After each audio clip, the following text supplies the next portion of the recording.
Hello दोस्तों, स्वागत है आप लोगों का फिर से नए और कमाल के वीडियो में। तो आज का जो भी है हमारा जो भी क्वेश्चन है वो क्यूज लेवल का क्वेश्चन है और क्वेश्चन को हम सॉल्व करने वाले हैं। फर्स्ट क्वेश्चन मेरा देख रहे होंगे, राइबोसोम की खोज किसने की। सबसे मेरा पहला क्वेश्चन जो देख रहे हैं आप, राइबोसोम की पहले खोज किसने की। राइबोसोम की खोज रॉबिन्सन ब्राउन ने की। तो इसका आंसर ये नहीं होगा क्योंकि ये तो इसका नाम दिया था, राइबोसोम का नाम को किसने दिया था, नाम दिया था रॉबिन्सन ब्राउन ने। मतलब इसका नाम दिया था जो भी है रॉबिन्सन ब्राउन, राइबोसोम का नाम दिया था, लेकिन राइबोसोम की खोज इन्होंने नहीं की थी। ये दोनों वैज्ञानिक ने मिलकर राइबोसोम का नाम दिया था, राइबोसोम।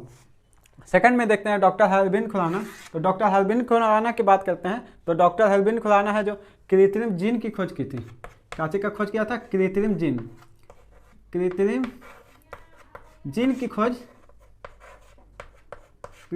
की खोज इन्होंने की थी।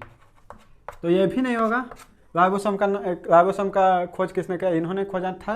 कृत्रिम जीन की खोज इन्होंने किया था। और बात करते हैं जॉर्ज पोलार्ड का। तो जॉर्ज पोलार्ड ही इसका आंसर होगा क्योंकि जॉर्ज पोलार्ड ने 1940 ईस्वी में राइबोसोम की खोज की थी। खोज किया था राइबोसोम का, क्या खोज किया था, राइबोसोम की खोज की थी 1940 ईस्वी में।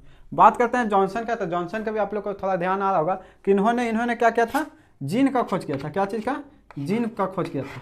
जिस जीन का खोज किया था वो हमारे शरीर में पाया जाता है। और हमारे शरीर में प्रत्येक कोशिका में कितना जीन पाया जाता है, 30,000 जीन पाया जाता है। 30,000 जीन प्रत्येक कोशिका में पाया जाता है। और उसके बाद बात करते हैं कि इसका जो राइबोसोम देख रहे हैं, कोशिका की सबसे छोटी कोशिका ही है। सबसे छोटी कोशिका शरीर की राइबोसोम है, सबसे छोटी कोशिका। बात करना चाहते हैं कि सबसे छोटी कोशिका है राइबोसोम। अब बात करें कि सबसे बड़ी कोशिका कौन है। तो बड़ी कोशिका की बात की जाए, अगर बड़ी कोशिका पूछा जाए आपसे, ये भी क्वेश्चन आता है आपके क्वेश्चन में एग्जाम में। तो बड़ी कोशिका अगर पूछ ले,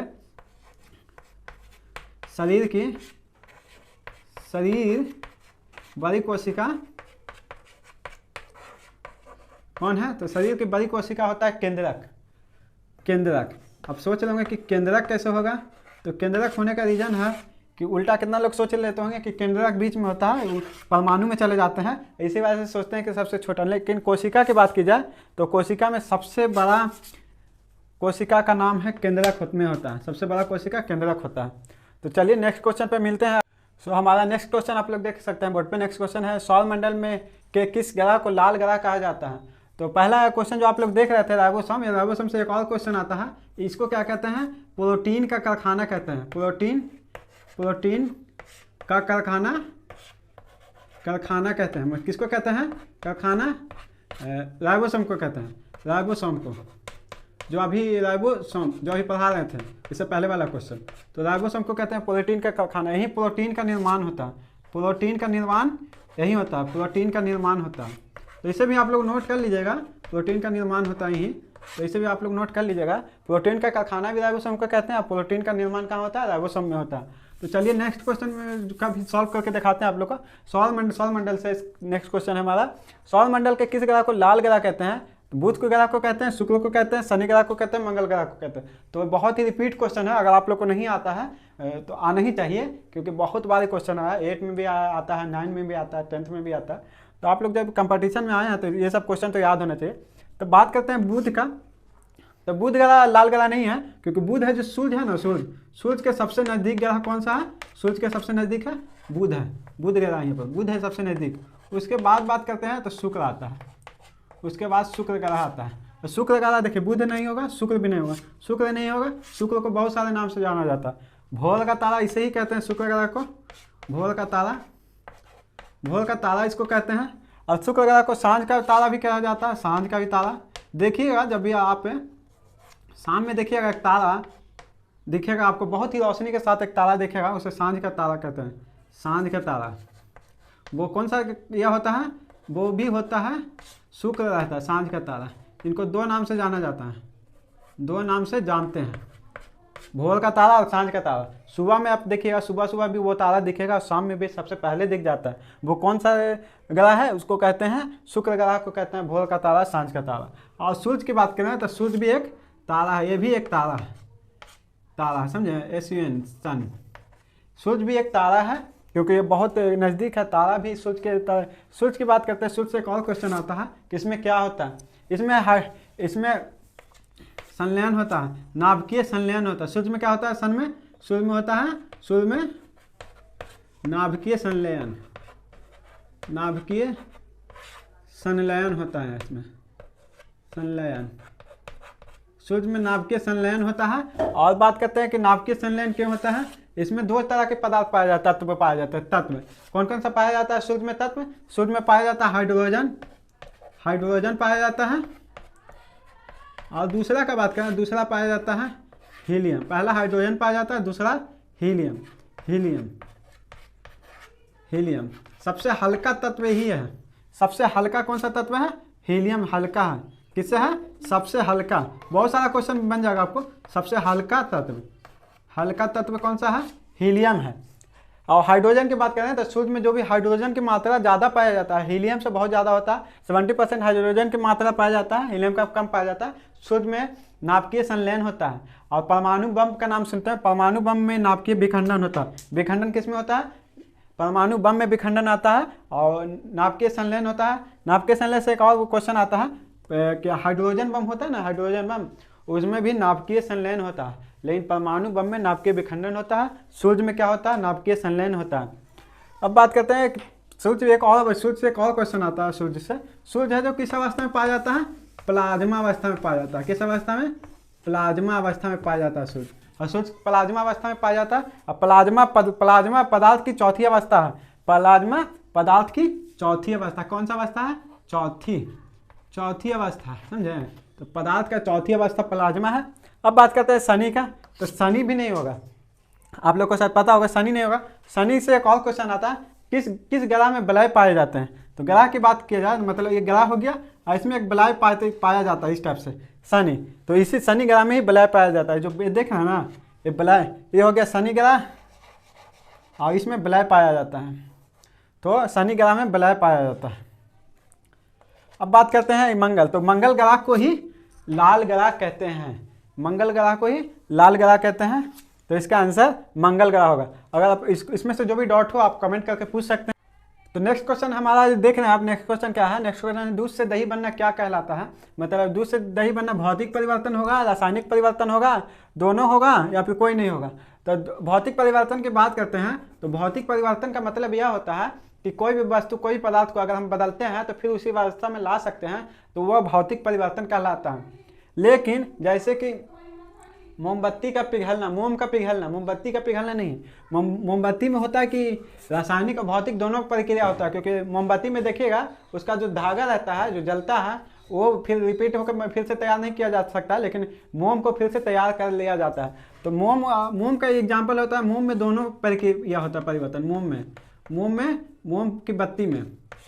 की बत्ती में दोनों परिवर्तन होता है। मोम की बत्ती रहता है तो आप ये वाला टिक लगाते, लेकिन यहाँ क्या दिया गया है? यहाँ दिया गया है कि दूध से दही बनना। तो भौतिक परिवर्तन नहीं हुआ। दूध रासायनिक परिवर्तन की बात करें तो रासायनिक परिवर्तन का मतलब भी आप लोग समझ लीजिएगा। रासायनिक परिवर्तन उसे कहते हैं जिसमें किसी वस्तु, किसी तत्व को, पदार्थ को एक बार बदल जाए तो फिर उसको पुनः उसी अवस्था में नहीं ला सकते हैं।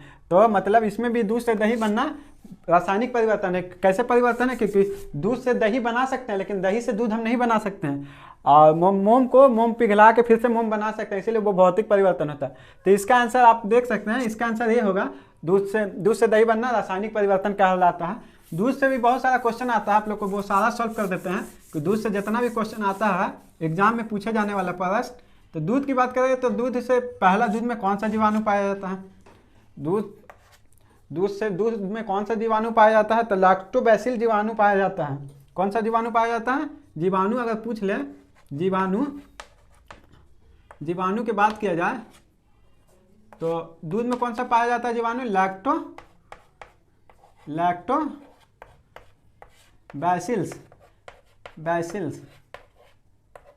लैक्टोबैसिल्स जीवाणु पाया जाता है। दूध में और क्या पाया जाता है? दूध में पाया जाता है लैक्टिक अम्ल। अम्ल की बात करें, कौन सा अम्ल पाया जाता है? तो अम्ल पाया जाता है दूध में पाया जाता है अम्ल, लैक्टिक अम्ल पाया जाता है। ये भी पूछा जाता है कि दूध में कौन सा अम्ल पाया जाता है, तो लैक्टिक अम्ल पाया जाता है। दूध से और भी बहुत सारा क्वेश्चन आता है, जैसे कि दूध का जो भी पीते हैं आप लोग दूध, तो दूध हम देखिएगा हमेशा आपको थोड़ा बहुत मीठा लगे, तो मीठा लगने के वजह क्या है कि दूध में क्या पाया जाता है, मीठा लगता है दूध। क्यों मीठा क्यों लगता है, तो दूध में पाया जाता है शर्करा, शर्करा पाया जाता है। शर्करा पाने के कारण दूध का मीठा होता है। क्या होता है, दूध मीठा लगता है। दूध में लैक्टिक एसिड, लैक्टिक अम्ल, अम्ल कौन सा पाया जाता है, एक और क्वेश्चन था लैक्टिक अम्ल। इससे एक और क्वेश्चन आता है, मांसपेशी जब हम थकान हो जाता है, थकान होता है जब दौड़ते हैं, जब हम दौड़ने जाते हैं, रनिंग करने जाते हैं सुबह सुबह, तो थकान हो जाता है, तो हमारे बॉडी के अंदर है ना लैक्टिक अम्ल इकट्ठा हो जाता है, जिस कारण हमको है जो बदन में बॉडी में दर्द होने लगता है। तो थकान होने पर कौन सा क्वेश्चन आया है इस बार मद्य निषेध के एग्जाम में आया था क्वेश्चन कि जब हम रनिंग करते हैं, जब हम दौड़ते हैं, जब हम थकान फील होता है, तो कौन सा अम्ल के कारण होता है, तो लैक्टिक अम्ल, लैक्टिक अम्ल के कारण हमें थकान फील होता है, दर्द हो जाता है बदन हाथ में। तो अब एक इससे और एक क्वेश्चन आता है कि सबसे ज़्यादा दूध कहाँ पाया जाता है, सबसे ज़्यादा दूध पूछा जाए तो एक और क्वेश्चन आता है, सबसे ज़्यादा दूध कहाँ पाया जाता है, भैंस का पूछे तो बताइएगा हरियाणा। अगर आपसे पूछ ले गाय का दूध के बारे में, तो गाय का दूध कहाँ पाया जाता है सबसे ज़्यादा पाया जाता है, सबसे ज़्यादा उत्तर प्रदेश में। अब पूछेगा एक और क्वेश्चन आता है कि डेयरी अनुसंधान कहाँ है भारत में, डेयरी अनुसंधान, दूध का अनुसंधान का बात करें तो डेयरी अनुसंधान कहाँ पर है, तो बात किया जाता है डेयरी अनुसंधान है हरियाणा में। हरियाणा के कौन सा जिला, हरियाणा का कौन सा जिला,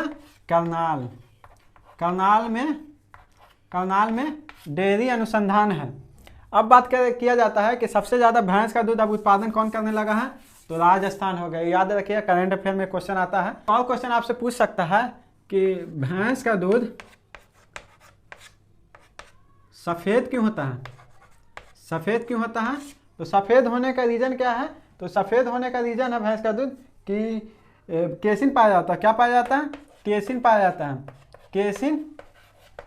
केसिन पाया जाता है, तो सफ़ेद होता है। और अगर बात किया जाए कि गाय का दूध जो होता है, गाय का दूध वो पीला रहेगा, हमेशा देखिएगा गाय का दूध पीला होता है। क्यों होता है, तो इसमें क्या पाया जाता है, कीरोटीन की वजह से भैंस का दूध पीला होता है। अब बात करते हैं कि गाय का दूध भैंस का दूध से आपको तो सारा क्वेश्चन हो गया। अब एक और क्वेश्चन आता है कि दूध में कौन सा विटामिन नहीं होता, यह भी क्वेश्चन आता है। तो दूध में 2 ही विटामिन नहीं होता है, दूध में अगर बात किया जाए तो दूध में 2 विटामिन नहीं होता। पहला विटामिन ए और दूसरा में विटामिन सी। विटामिन सी हमेशा खट्टे पदार्थों में पाया जाता है। अगर इसकी बात किया जाए विटामिन सी, तो खट्टे पदार्थ में पाया जाता है, खट्टे पदार्थों में विटामिन सी होता है। और विटामिन सी सबसे ज़्यादा किस में पाया जाता है, तो सबसे ज़्यादा आंवला में पाया जाता है, सबसे ज़्यादा आंवला में पाया जाता है विटामिन सी। तो अगर बात किया जाए दूध में, तो आप लोग देख लिए कि दूध में कौन सा विटामिन पाया जाता है, तो दूध में विटामिन ए और सी नहीं पाया जाता है। तो इसी तरह का क्वेश्चन आप लोग के लिए लाते रहेंगे। तो आज का हमारा क्लास होता है ऑफ, और नेक्स्ट वीडियो में मिलेंगे। जब तक के लिए आप अपने होमवर्क करते रहिए, आप अपना तैयारी में लगे रहिए। बिहार पुलिस का जब तक आने वाला बहुत बड़ा वैकेंसी आने वाला है, तो आप 21,000 कितना आने वाला है, 391। आप सोचिए 21,391 पद की वैकेंसी आ रही है, तो आप लोग इसकी तैयारी में लगे रहें। और जिसका एग्जाम हो गया है 75+, 70+ जो अभी स्कोर करके आए हैं, तो वो रनिंग की तैयारी करते रहें, ताकि आप लोग का इससे बेहतर जाए और आप लोग का मेरिट लग जाए। तो ठीक है, चलिए नेक्स्ट वीडियो में मिलते हैं। जब तक के लिए शुक्रिया, बाय बाय।